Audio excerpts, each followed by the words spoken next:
अच्छा, आगे बढ़ूं उससे पहले भारतीय बाजार आपकी स्क्रीन पर आएंगे। फ्राइडे का दिन और पिछले कई दिनों की मायूसी से हम उभरते हुए आपको नजर आएंगे। स्क्रीन पे ग्रीन नजर आएगा।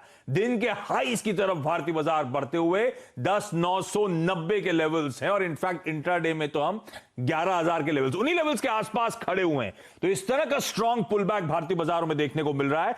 कल हम 10,805 के लेवल्स पे जाके क्लोज हुए थे, इंट्राडे में 10,800 के नीचे स्लिप हो गए थे। तो वाकई एक स्ट्रॉन्ग पुल बैक है और ये 6 दिनों की लगातार बैक टू बैक पिटाई, जिसमें कल एक्सपायरी के दिन 3% का दबाव था। उसके बाद हुआ क्या? उसके बाद ओवरनाइट संकेत थोड़े से सुधरते हुए नजर आए। डाउ फ्यूचर्स दिखा रहा था कि हरियाली के साथ कामकाज आज फिर यूएस में होगा, तो पॉजिटिव संकेत वहां से थे। हम कंप्रेस हो चुके थे प्रेशर के चलते पिछले कुछ दिनों से, तो एक ट्रिगर की जरूरत थी और वो ट्रिगर रिलीज होता हुआ, इसलिए आप भारतीय बाजार देख रहे हैं बाउंस बैक के मूड में। पर इस बाउंस बैक में बड़ा सवाल यह है कि कितना टिकाऊ बाउंस बैक है। क्या ऊपरी स्तरों से फिर फिसलेंगे या अब कुछ दिनों तक स्क्रीन बेहतर नजर आएगी, मोमेंटम स्ट्रांग रहेगा?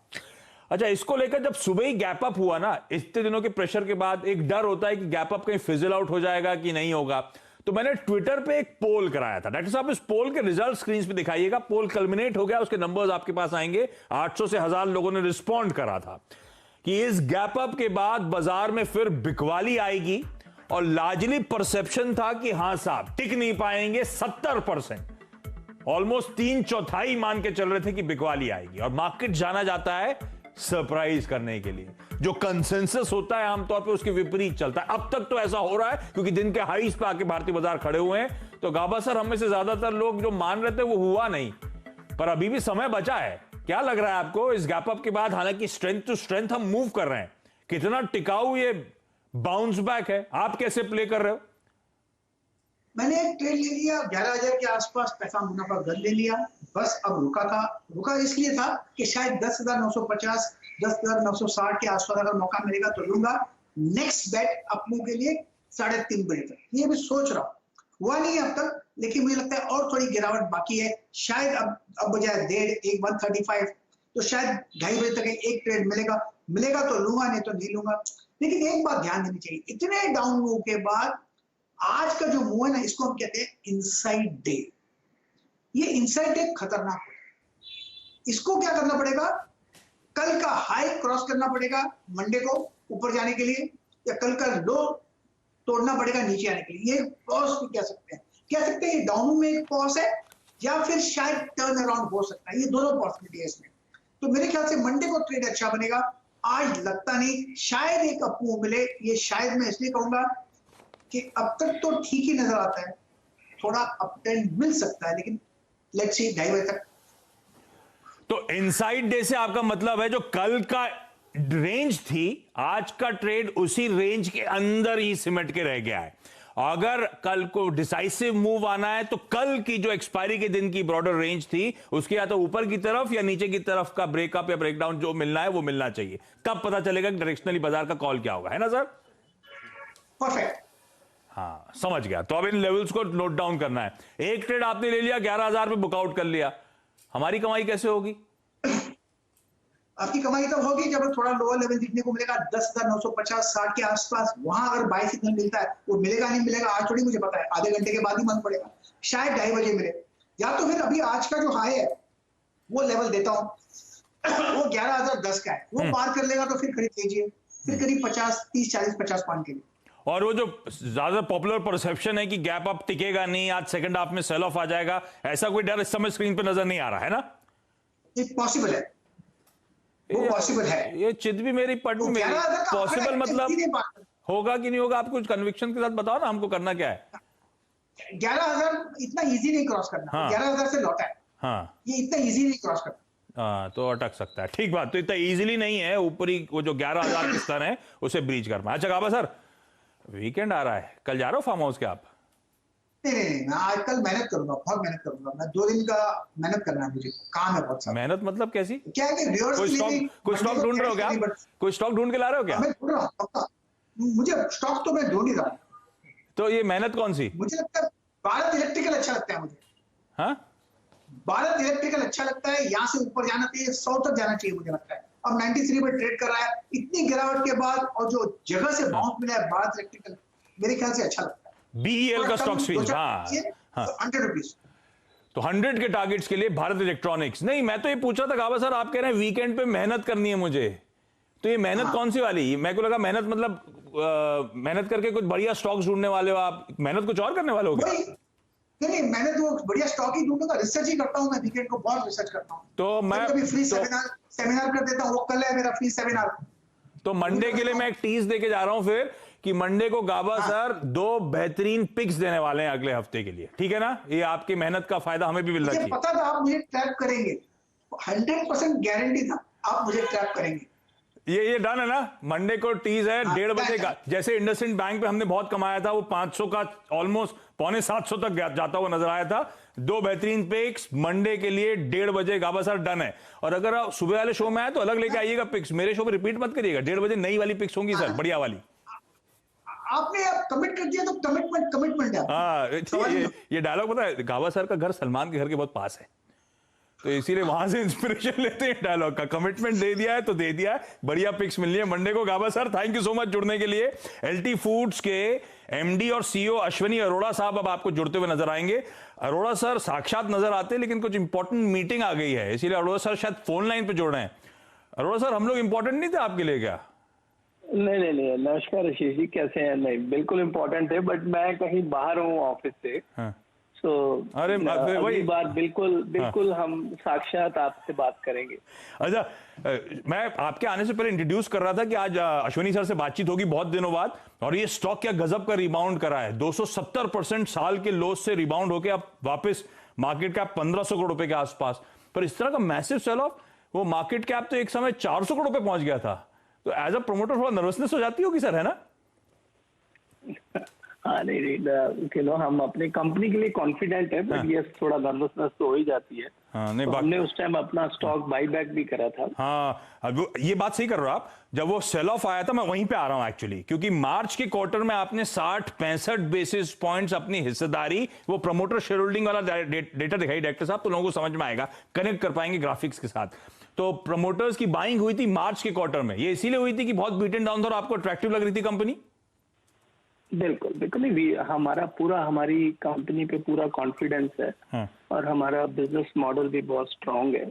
हम ग्लोबली प्रेजेंट है और हमारे ब्रांड बहुत स्ट्रांग है। दावत जो लीडिंग ब्रांड है इंडिया में और विदेशों में, इसकी पूरी प्रेजेंस है। रॉयल हमारा ब्रांड है जो नंबर 1 ब्रांड है। नहीं, मैं उस धंधे पे आऊंगा। ये आपने मार्च क्वार्टर तक, अरोड़ा सर, आपने मार्च क्वार्टर तक बाइंग करी, 60-65 बेसिस पॉइंट बढ़ाया, उसके बाद बाइंग थम गई। अब क्या वैल्यूएशन आपके हिसाब से जस्ट है क्या? अब वो रूम नहीं बचा कि प्रमोटर और खरीदारी करें? नहीं, रिसोर्सेज की बात होती है। हाँ। कि we are still very confident on the company and जो भी इसकी आगे जो हमारे प्लान्स हैं टू ग्रो एंड जो अपॉर्चुनिटी है, और जिस तरीके से हम दावत ब्रांड की एक्सटेंशन भी कर रहे हैं और प्रोडक्ट में भी, जैसे कप्पा राइस में, सॉटे सॉसेस में, कारी स्नैक्स हैं, और ये यूएस में भी हमारा जो 2 मिनट माइक्रोवेव राइस वो भी अच्छा कर रहा है।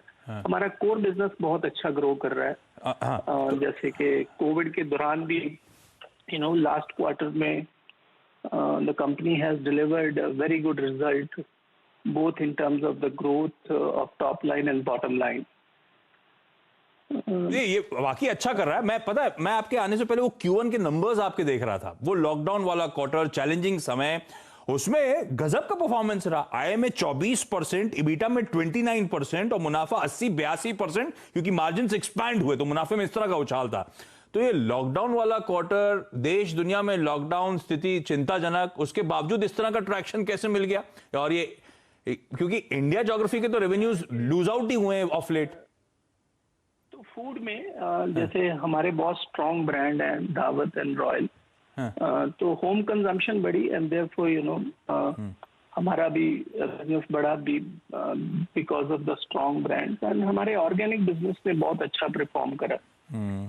तो हाँ, तो अच्छा, ये जो नए लॉन्चेस हैं, ये क्या आप डायरेक्टर साहब इस पोर्टफोलियो को फुल स्क्रीन पे दिखाइएगा, ऐसे दिखेगा नहीं लोगों को। तो सर जो कह रहे हैं, हम लोग चावल से एसोसिएट करते थे इस कंपनी को, पर वो ऑर्गेनिक फूड, उसके अलावा वो ready to eat food items वगैरह जो कह रहे हैं ना, राइस 2 मिनट में पानी डाला गरम रेडी, वो सब आइटम्स इन्होंने लॉन्च करे थे।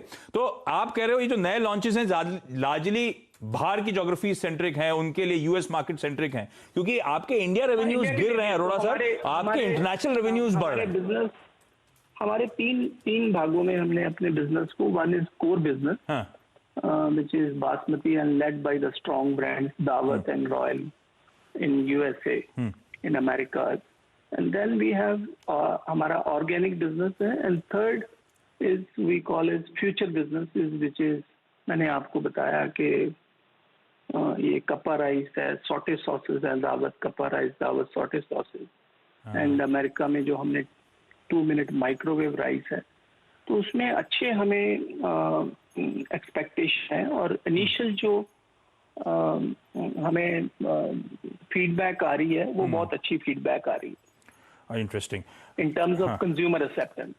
अच्छा, ये क्योंकि ये जो ग्लोबल ट्रैक्शन आपको आ रहा है यूएस से, यूके से, यूके के आपका यूरोप में बहुत ज्यादा प्रोडक्ट बिकता है, अब यहाँ पे वापस वो कोविड सेंट्रिक इश्यूज, रीलॉक की बातें, स्पेन में, यूके में, इसका कुछ इंपैक्ट पड़ना शुरू हुआ है वापस, या फूड आइटम्स हैं, स्टेपल्स हैं, इनका ट्रैक्शन जस का तस बना हुआ है? मैं घबराऊंगा Q1 के परफॉर्मेंस के बाद Q2 अटकेगा। नहीं, फूड बिजनेस में कम इम्पैक्ट है, बट आई थिंक जो हमारा सेकंड क्वार्टर भी ऑलमोस्ट Q1 के आसपास ही रहेगा। ठीक है, तो मोमेंटम इंटैक्ट रह सकता है, बहुत ज्यादा ये पैंडेमिक का स्लोडाउन का इंपैक्ट फूड आइटम्स में देखने को नहीं मिल रहा है। अच्छा, जाते जाते 2 इंटरेस्टिंग एस्पेक्ट्स और टच अपॉन करनी है। एक तो आप लोगों की स्क्रीन पे मार्जिन में इंप्रूवमेंट जो देखने को मिल रहा है, तो वही मैंने कहा था प्रॉफिटेबिलिटी पे इसका इंपैक्ट है, मार्जिन एक्सपैंड कर रहे हैं। ये मार्जिन एक्सपेंशन कहां से आया? क्या बेहतर प्राइसिंग आप लोग कमांड कर पा रहे हैं, या ये प्रोडक्ट मिक्स का इंपैक्ट है? ये जो नए आपने वेरिएंट्स उतारे हैं, इनमें रियलाइजेशंस बेहतर हैं, ये मार्जिन एक्सपेंशन आ कहां से रहा है, और कहां पे एक्सपेक्ट करूं मार्जिन स्टेबलाइज होते हुए नजर आएंगे? फर्दर लीवर्स हैं क्या मार्जिन एक्सपैंड करने के लिए? तो ग्रॉस मार्जिन भी हमारा लास्ट क्वार्टर इंप्रूव हुआ है, एंड बेटा भी थोड़ा स्केल से इम्पैक्ट आया है, एंड बॉटम लाइन में interest cost as compare to last quarter reduce हुई है। सो तीनों factor has improved in the bottom line. Going forward जो हम गोल पे काम कर रहे हैं कि हमारा आने वाले सालों में मार्जिन एक्सपेंशन पे काम कर रहे हैं, both in terms of top line and the margin expansion. ठीक बात। चलिए अरोड़ा साहब, आप मीटिंग अटेंड करिए, थैंक यू सो मच समय निकालने के लिए, और अगली बार हुआ तो रूबरू आपसे बातचीत होगी, आप साक्षात नजर आएंगे। एक छोटा सा ब्रेक यहां पर। एलटी फूड या दावत जैसे आप कहते हैं पॉपुलरली, इस कंपनी के फंडामेंटल्स हैं कैसे? अच्छे रिबाउंड के बाद अब जब 40-45 के लेवल्स पे स्टॉक आके खड़ा हुआ है, तो क्या यहां पे लंबी अवधि के लिहाज से निवेश बनता है या नहीं, ये सबके जहन में सवाल होगा। इन्हीं सवालों के जवाब ढूंढेंगे विलियम ओनील के मयूरेश जोशी साहब ब्रेक के उस पार हमारे साथ होंगे।